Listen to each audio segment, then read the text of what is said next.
예수님께서 사역하신 모습을 우리가 성경을 통해서 보게 되는데, 예수님의 사역하신 모습을 보면은 때로는 무섭게 책망하실 때도 있으셨습니다. 그러나 칭찬을 참 많이 하셨습니다. 예수님은 칭찬하신 것을 좋아하셨습니다. 마음이 깨끗한 사람을 보거나 훌륭한 믿음을 가진 사람을 보면 칭찬을 아끼지 않으셨습니다. 예수님은 빌립이 전도를 해서 전도를 받고 예수님께 나온 나다나엘이라는 사람을 만나서 이렇게 말씀하세요. 보라, 이는 참으로 이스라엘 사람이라 그 속에 간사한 것이 없도다. 요한복음 1장 47절을 보면 그렇게 말씀하시면서 칭찬하셨어요. 그래서 나다나엘이 크게 감동을 받습니다. 나다나엘이 이렇게 대답하죠. 어떻게 나를 아시나이까? 나다나엘에 대해서 예수님이 정말 그 좋은 말씀으로 칭찬하시니까 감동을 받을 수밖에 없었어요. 어떻게 나를 아십니까? 라고 말하는 거죠. 어떻게 내 속 생각까지 꿰뚫어 보고 계신 분이시다. 내가 살아온 삶의 모든 과정들을 다 아신 분이시다 라면서 이렇게 감동을 하셨던 것이죠. 또 예수님은 가버나움의 한 백부장의 믿음을 보신 후에 이렇게 말씀하십니다. 이스라엘 중 아무에게서도 이만한 믿음을 보지 못하였노라. 마태복음 8장 10절 보면 그렇게 나오죠. 그래서 이 이방인 백부장의 믿음을 크게 칭찬하셨습니다. 여러분이 마태복음 16장을 보게 되면 베드로가 신앙 고백을 하잖아요. 베드로의 신앙 고백이 끝났을 때에도 주님께서는 그렇게 칭찬하셨습니다. 네 스스로 한 게 아니다라는 것이죠. 하나님이 그렇게 알게 하신 것이다라고 칭찬을 하시면서 네 믿음 위에 교회를 세우겠다라는, 이 고백 위에 교회를 세우겠다라고 하는 이런 말씀까지 하셨어요. 이 외에도 예수님은 여러 곳에서 믿음의 본이 되는 사람들을 칭찬하시면서 그 믿음을 본받게 하셨습니다. 예수님이 칭찬하셨던 사람들을 우리가 접하게 되면 우리도 그 믿음을 본받아야 되겠구나 하는 생각을 갖게 되거든요. 자연적으로 그렇지 않습니까, 여러분? 오늘 말씀에서도 보면 예수님은 한 여인의 믿음을 칭찬하시고 네 소원대로 되리라 하시면서 그녀의 소원을 이루어 주셨습니다. 네 소원대로 되리라. 그래 소원이 이루어졌습니다.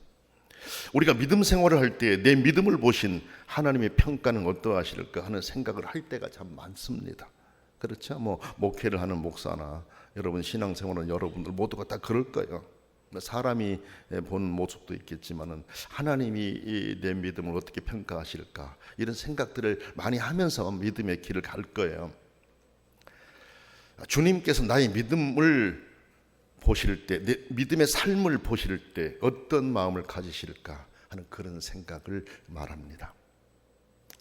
자, 그러면 오늘 주님께 칭찬을 듣고 소원을 성취한 이 여인은 어떤 믿음의 소유자였기에 그런 은혜를 입을 수 있었는지를 살펴보고, 오늘 나의 믿음을 주님 앞에 바른 믿음으로 세우려면 어떤 자세를 가져야 하는지 우리가 한번 살펴보도록 하겠습니다.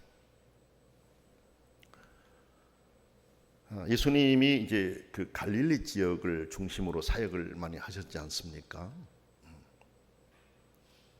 그래서 갈릴리 사역이 절정에 달하고 너무나 많은 사람이 예수님께 모여들었습니다.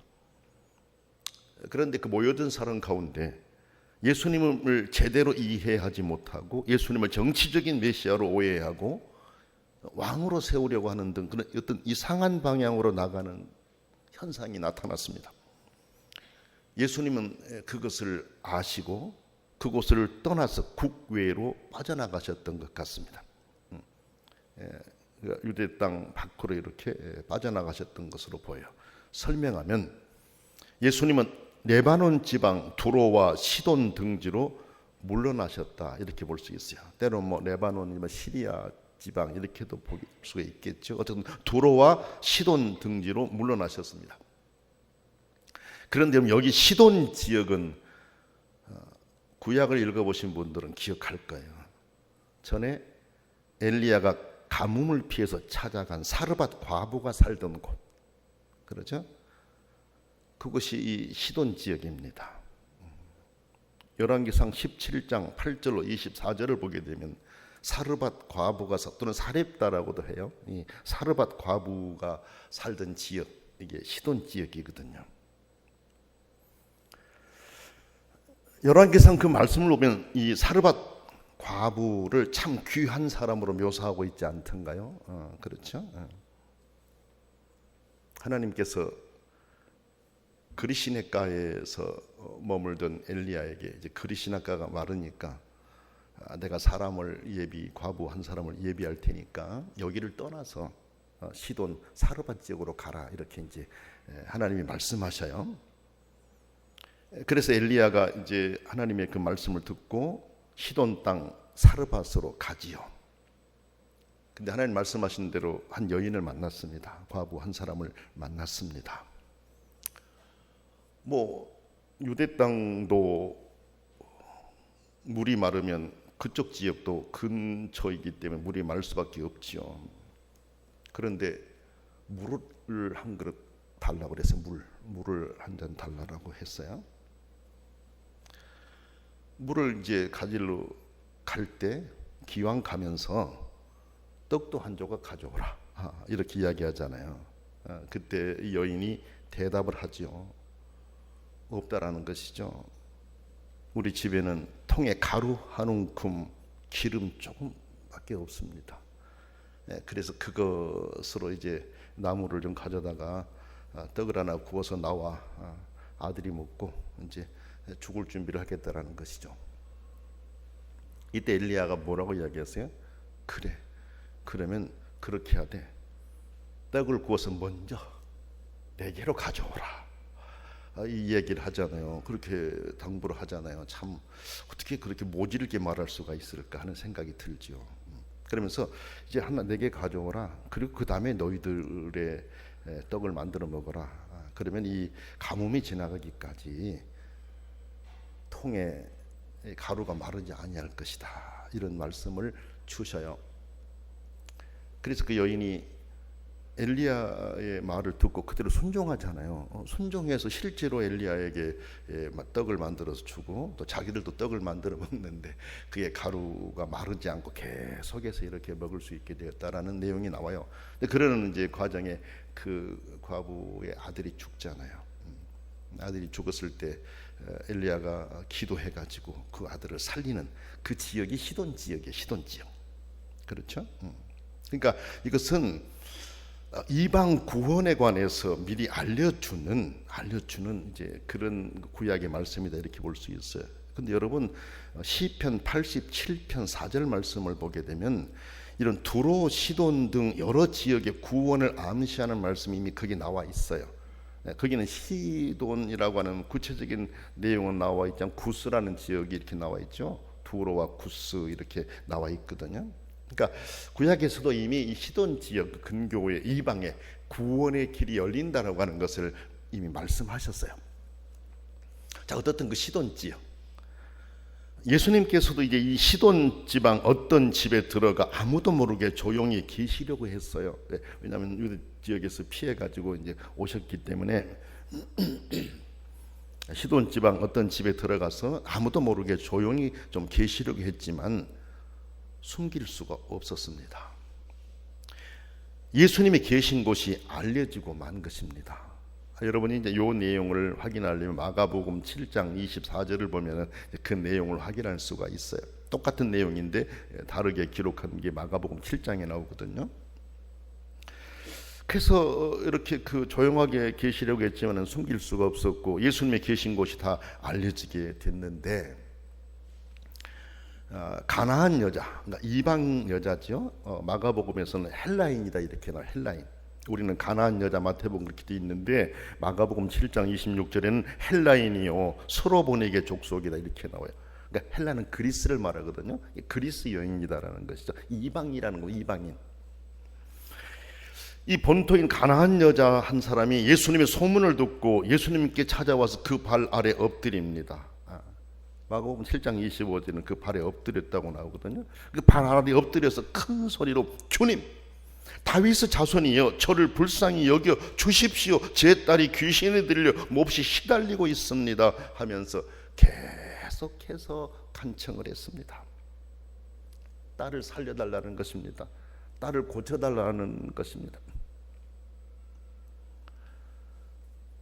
그녀가 그렇게 계속해서 간청을 하고 있는데도 예수님은 한 말씀도 하시지 않으셨습니다. 한 말씀도 안 하셨어요. 그때 제자들이 예수님께 와서 저 여자가 우리 뒤에서 소리를 지르고 있으니 그녀를 가라고 하십시오라고 요청을 했습니다. 그런데 여러분, 제자들이 이렇게 요청하는 것은 그냥 쫓아버리십시오 이런 뜻이 아닙니다. 어서 그녀의 청을 들어주시고 돌아가게 해주십시오라는 의미로 해석할 수가 있는 부분입니다. 어서 그녀의 청을 들어주시고 돌아가게 해주십시오라는 것이죠. 그리고 그것도 제자들이 한 번만 그렇게 요청하는 것이 아니라 여러 번 그렇게 주님께 요청한 것으로 우리가 해석할 수가 있어요. 그러다 예수님께서 이렇게 말씀하세요. 나는 이스라엘의 길 잃은 양을 위해서 보냄을 받았지 그 밖에 다른 사람들을 위해서 온 것이 아닙니다. 이제 사실은 거절의 표현으로 말씀하신 것이잖아요. 주님이 그렇게 말씀하셨는데도 이 여인이 예수님께 와서 계속해서 절을 하면서 주님, 저를 도와주십시오. 주님이라고 부르면서 저를 도와주십시오 라고 간청하고 있어요. 여러분, 이 여인이 주님이라고 불렀던 이 의미는 굉장히 중요해요. 물론 마태복음에는 그 주라고 하는 단어가 뭐 여러 차례 또 나오기도 합니다. 마가복음에서는 여인이 불렀던 주님이라고 하는 것은 여기밖에 안 나와요. 마가복음은 7장 이 여인 한 사람이 고백한 그 하나로 되어 있어요. 그만큼 소중한 고백을 했던 거예요. 그때 예수님이 대답을 이렇게 하세요. 자녀들이 먹을 빵을 가져다가 강아지들에게 던지는 것은 좋지 않습니다. 여러분, 이 여인의 마음이 상할 수 있는 그런 말씀이셨잖아요. 자녀들이 먹을 빵을 가져다가 강아지들에게 던지는 것은 좋지 않습니다라고 주님이 그렇게 말씀하세요. 여인이 얼마나 낙심될 수 있는 그 부분이에요. 그런데 낙심하지 않았습니다. 예수님이 말씀을 들은 그 여인은 오히려 그렇습니다, 주님. 자녀가 먹을 것을 자녀에게 주지 않고 그것을 가져다가 강아지에게 주어서는 안 되겠지요. 그러나 그 강아지들도 그들의 주인들의 식탁에서 떨어지는 부스러기들을 주워 먹고 있으니 제발 내 딸에게도 혜택이 돌아가게 해주십시오. 부스러기만 먹어도 만족하겠습니다. 그 부스러기만으로도 내 딸이 나을 수 있을 것입니다 하는 의미의 고백을 하면서 계속해서 사정을 한 것입니다.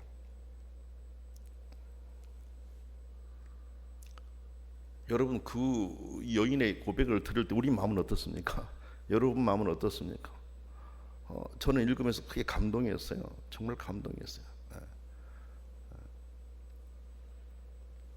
여인의 이 말을 들은 예수님도 감동하셨어요. 그래서 그제야 오 여인이여, 당신의 믿음이 크구려. 당신이 원하는 대로 되리라 이렇게 하셨어요. 여러분, 여기 말씀을 볼 때 예수님이 여인의 믿음에 지신 것처럼 묘사되잖아요. 그저 진 거 아니에요? 져주신 것이지 사실은. 예수님이 여인의 믿음에 진 것으로 우리가 볼 수 있잖아요. 이걸 볼 때 우리가 야복강 나루에 기도했던 야곱이 생각나잖아요. 야복강 나루에서 야곱이 사실은 하나님의 사자와 씨름하잖아요. 그 하나님과의 씨름에서 야곱이 이기죠. 야곱이 이긴 것이 아니라 하나님 져주신 것이죠. 그렇지 않습니까? 이런 훌륭한 믿음을 보았을 때, 그 위대한 믿음을 보았을 때 감동이 되고 그래서 그들의 소원을 이루어 주신 것을 우리가 볼 수 있어요. 근데 이 여인도 오 여인이여 당신의 믿음이 크구려 당신이 원하는 대로 되리라. 그때로부터 그녀의 딸이 나았습니다. 마가복음을 보면 이제 이 부분을 이렇게 되어 있어요. 돌아가십시오. 귀신이 네 딸에게서 나갔느니라 하시매 여자가 집에 돌아가 본즉 아이가 침상에 누웠고 귀신이 나갔더라 그랬습니다. 우리가 이 말씀에서 보아 알 수 있듯이 과연 이 여인의 믿음은 큰 믿음이었습니다. 주님의 칭찬을 듣기에 충분한 믿음이었습니다. 그리고 주님을 감동시키는 그런 믿음이었고 그래서 소원이 성취될 수 있었다라는 것이죠. 우리는 이 말씀 안에 몇 가지 메시지들을 들을 수 있습니다. 그 첫째는 예수님은 제한 없이 모든 곳에서 그리고 누구에게나 구원의 능력을 나타내신 전능자시라는 사실입니다. 유대 땅뿐만 아니라 이방 땅에서도 그렇게 간절하게 주님의 도우심을 구하고 주님의 은혜를 구할 때 그 마음의 소원을 이루어 주시는 그런 분이시라는 겁니다. 왜? 예수님은 만민의 주로 오셨고 만민을 살리기 위해서 구원자로 오셨기 때문에 그렇습니다. 본문을 통해서도 그것을 입증하신다는 사실을 우리가 알 수 있습니다. 두 번째로 귀신도 힘을 발휘할 수는 있지만 하나님의 아들 예수님의 말씀 한마디에 그 귀신은 물러나야 하는 하나님 앞에서 아무것도 아니라는 사실, 이것을 성경을 통해 우리로 알게 합니다. 바로 이 사건을 통해 예수님이 하나님의 아들이심을 입증해 줍니다. 세상에 권력이 있고 힘이 있다고 하지만 하나님 앞에 당할 권력과 힘이 어디가 있겠습니까? 하나님께 당할 나라가 어디에 있겠습니까? 어떤 권세가 하나님께 당할 수가 있겠습니까? 하나님께 대항하려고 했다가는 바로 무너질 수밖에 없습니다. 왜? 하나님이 심판하시기 때문에 그렇습니다. 성경을 보면 예수님의 사역하신 가운데 귀신을 쫓아내신 사역들이 많이 나오지 않습니까? 예수 그리스도의 이름으로 병마도 치유받는 놀라운 역사들이 일어나고 있지 않습니까? 이렇게 예수님은 능력을 가지신 분, 하나님의 아들이시라는 사실을 우리로 알게 합니다. 세 번째 부분입니다. 하나님의 역사 경륜을 인정해야 한다는 사실입니다. 여러분 이 말씀을 좀 잘 들어봐야 돼요. 하나님은 하나님의 나라를 건설하기 위해서 이스라엘을 분명히 먼저 택했습니다. 그들을 선민으로 삼으셨습니다. 이스라엘의 구원이 먼저라고 하는 이 사실을 부정하거나 무시할 수 없습니다. 이거는 성경이 말씀하신 내용이기 때문에 그렇습니다. 그래서 예수님이 여기에 말씀하신 내용도 바로 그런 맥락에서 하신 거라는 거, 이것을 알아야 됩니다. 그렇지만 하나님의 경륜에는 이스라엘 백성이 아닌 자들을 구원하시려는 뜻이 함께 들어 있습니다. 그래서 이 가나안 여인처럼 세상의 모든 민족이 다 마땅히 예수님의 긍휼을 구할 자격이 있습니다. 이스라엘에 먹을 떡을 빼앗아 남에게 주어서는 안 될 것입니다. 그러나 비이스라엘인들에게 주시기로 계획된 것은 당연히 그들에게 주어져야 합니다. 이 가나안 여인은 자기가 비록 이방인이었지만 하나님의 은총을 입을 자격이 있다는 신앙을 가지고 예수님께 나왔고 그 신앙 때문에 그의 딸의 병을 고침받을 수가 있었습니다. 남의 권리를 무시하지 않았습니다. 그 떡을 내게 달라라, 먹는 거 뺏어 내게 달라, 이렇게 요구하지 않았습니다. 남의 권리를 무시하지 않고 자기 몫이 돌아오는 것을 챙겨 가지는 정당한 믿음, 당연한 믿음을 가지고 예수님 앞에 나와서 그 은총의 역사를 체험한 것입니다. 아들이 먹는 거 그거 뺏어달라는 게 아닙니다. 그들이 먹다가도 떨어지는 부스러기가 있는데 그 부스러기는 개들도 먹지 않습니까? 그 부스러기 이것이라도 달라는 것입니다. 그것만 있어도 내 딸은 낫을 수 있다라는 것입니다. 그렇죠? 여러분, 하나님의 구속 작업은 순서가 있고 질서가 있습니다. 복음은 이스라엘에서 모든 이방인에게로 넘어가는 순서가 있습니다. 여러분 성경을 보면 그 사실을 알 수가 있습니다. 이방인에게 먼저 복음을 전해진 것이 아니라 이스라엘에게 복음이 먼저 전해지고 그 이후에 이방인에게로 넘어가는 순서가 있다라는 것입니다. 여러분 그 로마서를 보게 되면 1장에 이런 말씀이 나와요. 로마서 1장 16절 말씀 보면은 내가 복음을 부끄러워하지 아니하노니 이 복음은 모든 믿는 자에게 구원을 주신 하나님의 능력이 됨이라. 먼저는 유대인에게요 그리고 헬라인에게로다. 그렇게 이방인이다 그 말이죠. 먼저는 유대인에게고 다음에 헬라인이죠. 그리고 2장 로마서 2장 9절 10절 말씀 보면 이런 말씀이 나와요. 악을 행하는 각 사람의 영에는 환난과 곤고가 있으리니 먼저는 유대인에게요 그리고 헬라인에게며 선을 행하는 각 사람에게는 영광과 존귀와 평강이 있으리니 먼저는 유대인에게요 그리고 헬라인에게로다. 이렇게 순서를 성경은 말씀하는 것을 우리가 알 수 있습니다. 그러나 또 역으로 이제 복음을 거부한 이스라엘에게 다시 기회가 주어진다라는 것이 하나님의 말씀입니다. 무슨 말이냐면 이스라엘에게 먼저 복음을 전했어요. 그들이 이제 복음을 전해주면 거부해요. 거부하니까 이제 다음 순서인 이방으로 복음이 넘어가게 돼요. 이방이 복음이 넘어가니까 막 구원의 역사가 일어나는 거죠. 부흥의 역사가 일어나는 겁니다. 놀라운 역사가 일어나는 겁니다. 그렇게 되니까 유대인들이 시기가 난 거죠. 그래서 시기로 인해서 그들이 하나님께 돌아오게 될 것이다. 로마서 11장 11절 말씀을 보면 그 사실을 우리가 확인할 수가 있습니다. 그래서 유대인들에게 먼저 기회를 주었고 그들이 예수를 죽이고 거부하고 그래서 복음이 사도행전을 보면 이방으로 퍼져나가요. 그래서 오늘 우리에게까지 복음이 왔어요. 이제 유대인들이 모두가 다 받아들일 수 있는 그런 기회가 주어질 것이다라는 것이죠. 그들도 하나님 선택된 백성이기 때문에 지금은 예수 그리스도를 거부하지만 예수 그리스도를 믿는 모습으로 돌아올 것이다. 성경이 말씀하시고 있는 내용입니다. 이렇게 하나님의 계획에 따라 진행되고 있다라는 것, 이것을 우리가 기억해야 됩니다.